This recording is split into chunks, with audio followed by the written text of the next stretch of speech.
is full of vast diversity and wonders that even now we are still discovering.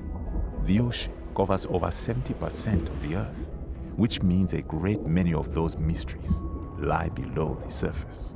Hello, I'm Fast Lawyer. Today we're going to review Beyond Blue After the Storm, a game released on the Quest Store January 30th, 2025. It normally retails for $14.99. However, I save $5 by pre-ordering it. Beyond Blue After the Storm is a single-player, underwater adventure narrative-driven game. It's basically a questified version of the non-VR game Beyond Blue. It's a whole new story, and the game is remade for VR. Like the original version, as you play, you unlock Ocean Insights, mini documentaries that explore the real-world science that inspired the game. In short, the game is basically an underwater walking simulator, with many educational documentaries included. If you're interested in oceanography and you're into narrative-driven games, along with cozy, chill experiences, this might be the game for you. Personally, I did enjoy the story, but I found the gameplay to be too simple for a PC VR veteran. However, this game would be perfect for kids or those new to VR. It's a simple, cozy game with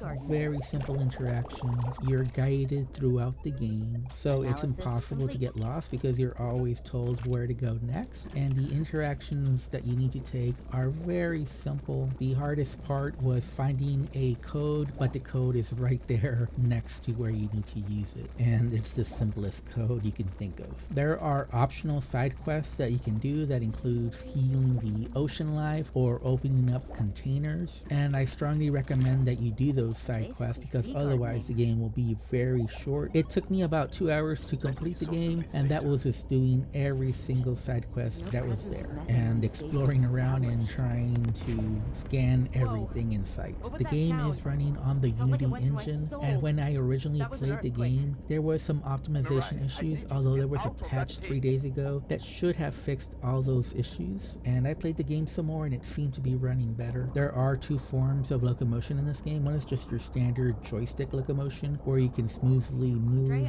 and smoothly turn or snap turn in the game. But there's also the propeller system, which is basically you'll go forward in the direction of your hands. You'll use the face buttons and you'll go faster if you use both hands versus just one hand. There's also a comfort vignette that is turned on by default, but after this latest patch you can also turn it off. While the visuals are not stunning, they're pretty good for a standalone title. It's definitely not on par with Assassin's Creed Nexus or Red Matter, but it does match its budget price, especially if you can get it at the $10 price like I did. The voiceovers I thought were very good, especially considering the price point. The voice actors themselves were excellent and the dialogue was well written. However, several dialogue lines were repeated maybe a tad bit too much. The story itself was engaging, and I was surprised by just how punk the story actually was. The story really is about corporate sabotage in order to save the environment. Now, I don't want to go into details of the story because I don't want to spoil it for you guys, but needless to say, the story is revolutionary and really pulls no punches in trying to save the ocean. If you're not okay with left-leaning messages, this game may not be for you, but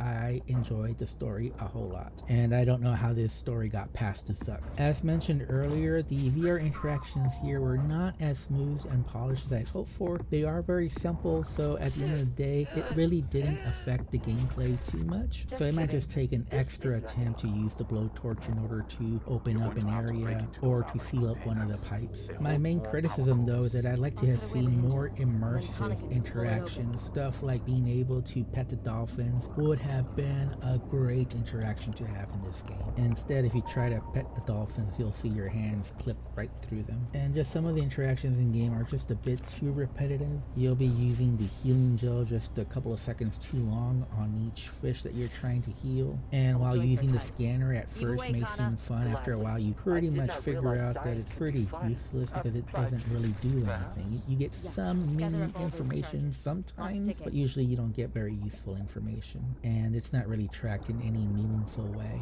A way to photograph the sea creatures or the sea flora would have been a nice touch as well. style, and being able to physically swim and move around the world in that way would have made this game a lot more immersive. At the end of the day, I did enjoy the story and I did enjoy exploring the world, although I was a little disappointed there were basically only 3 main areas to explore, and the game just ends way too early. I'd like to see more corporate sabotage.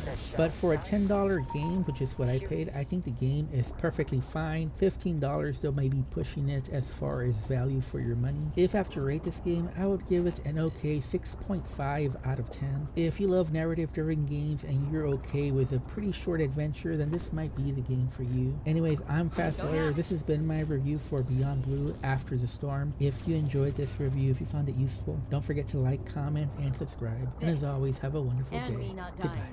Mirai, guide Kana to the cave-in. We need to clear it ASAP. I placed a waypoint. All right, I'm on my way to save myself. Our very own self-rescuing princess.